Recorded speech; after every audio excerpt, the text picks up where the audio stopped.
मुझे कोटा से सिप्रा जैन नमोस्तुन विधि करते हुए प्रश्न पूछ रही हैं।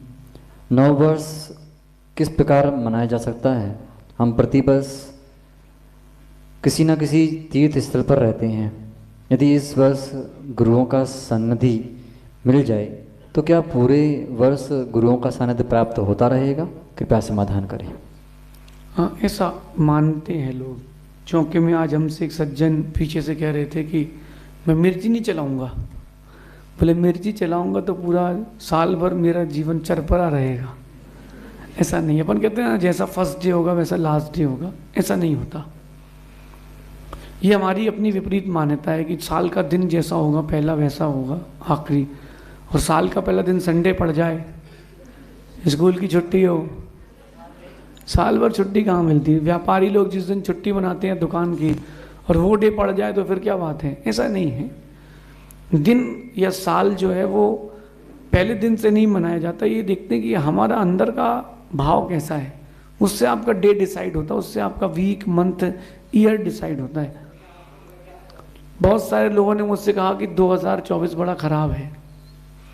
2024 है, वैसे ज्योतिष की बात की जाए तो उस समय गुरु वक्री था, तो जितने धार्मिक अनुष्ठान होंगे 2024 के, उन सब में कोई ना कोई विघ्न परेशानी समस्या लगी रही। तो 2025 बोले बहुत अच्छा है, लेकिन मैं आपको अपना रिपोर्ट कार्ड बताऊं तो मेरा 2024 तो मेरे लिए सबसे स्वर्णिम रहा।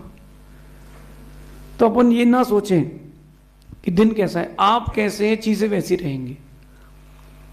आप लोग कपड़े पहनकर आए हैं, कोई मफलर लगाया है, कोई स्वेटर लिया है, कोई जैकेट पहना है, कोई शॉल लिया है। ठंडी लग रही है थोड़ी थोड़ी सी, इसलिए सब लोग लिए हैं। हमको क्यों नहीं लग रही? क्योंकि मैं सोच चुका हूं कि मुझे ठंडी नहीं लगेगी, इसलिए मुझे ठंडी नहीं लग रही। जितने अधिक कपड़े उतने अधिक ठंड। बिल्कुल नहीं कपड़े, बिल्कुल नहीं ठंड। तो ये सब चीज़ें हैं, अपन को माइंड सेट की बातें हैं। मैं आपसे कहता हूँ कि जब कभी न्यू ईयर आप मनाने जाते हो तो बहुत सारे लोग तीर्थ पे जाते हैं। एक न्यू ईयर ऐसा मनाना जब आप अनाथ आश्रम जाओ, वृद्ध आश्रम जाओ और उनके साथ मनाओ। उनको लगना चाहिए कि उनके लिए भी न्यू ईयर आया है। दया दत्ती करके भी न्यू ईयर मना सकते हैं, ऐसा समझिए। अशोक नगर से आकांक्षा जैन नमोस्तुन विधि करते हुए प्रश्न पूछ रही हैं। जब कोई शादी करने मना करता है तो परिवारजन रिश्तेदार सभी उसको प्रेरित करते हैं सांसारिक जीवन में भटकने के लिए, लेकिन जब किसी के मन में वैराग्य भाव आते हैं तो वो दीक्षा लेना चाहता है तो सभी लोग मिलकर उसको रोकते हैं। तो क्या करना चाहिए? कृपया समाधान करें।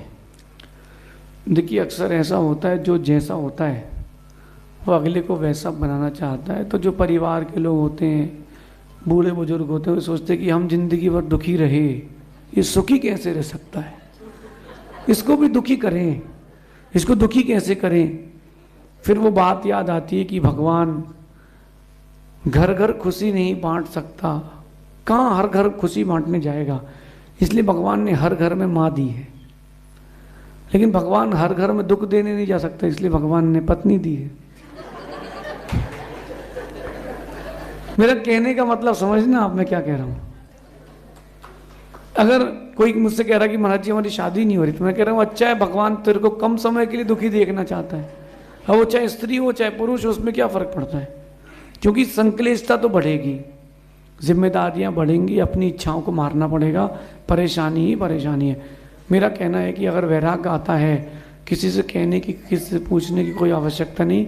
जीवन अपना है, निर्णय अपना है, निर्णय ले लो, बहुत अच्छा है। एक बात सभी से कहता हूँ, जिनके बच्चे बाहर पढ़ने के लिए भेजे गए हैं उनके द्वारा, आपने अपने बच्चों को बाहर पढ़ने तो भेज दिया, कोटा, इंदौर, दिल्ली, मुंबई, पुणे। अगर वहाँ से तुम्हारा बेटा या बेटी चाहता है कि हम तीर्थ यात्रा कराएं या महाराज के पास चले जाएं, तो बड़े नैरो माइंडेड लोग रहते, क्यों महाराज जी के पास नहीं जाना, क्यों जाना है, बार बार क्यों जाना है। और बच्चा बाहर रह करके रोज होटल में खा रहा तो कोई दिक्कत नहीं है। आपको पता है कि आपका बच्चा वहाँ क्या कर रहा है। चीज़ों को समझना, अपन ब्रॉड माइंडेड बने, थोड़ा खुले दिमाग के बने। अगर वैराग्य है तो किसी की ताकत नहीं है कि घर पे रोक पाए, और वैराग्य नहीं है तो किसी की ताकत नहीं है कि घर से निकाल पाए। बाकी मेरा व्यक्तिगत अनुभव ये है कि शादी करना उनके लिए ज़रूरी है जिनके अंदर सेल्फ कंट्रोल नहीं है। अगर आपके पास सेल्फ कंट्रोल है तो आपको शादी नहीं करना चाहिए, वानप्रस्थ या वैराग्य के आश्रम में चले जाना चाहिए। और सेल्फ कंट्रोल नहीं है तो भैया शादी करो, और बाकी के लिए हम कुछ नहीं कहते, दुख बताने से दुख बढ़ जाते हैं। तो अगर किसी के माता पिता भी रोकते तो उनसे कहना है कि आप बच्चे की परीक्षा करें, परीक्षा में वो अगर अव्वल आता है तो उसको आगे बढ़ने का मौका दें। ये ना सोचें कि जिम्मेदारी है, कोई जिम्मेदारी नहीं है।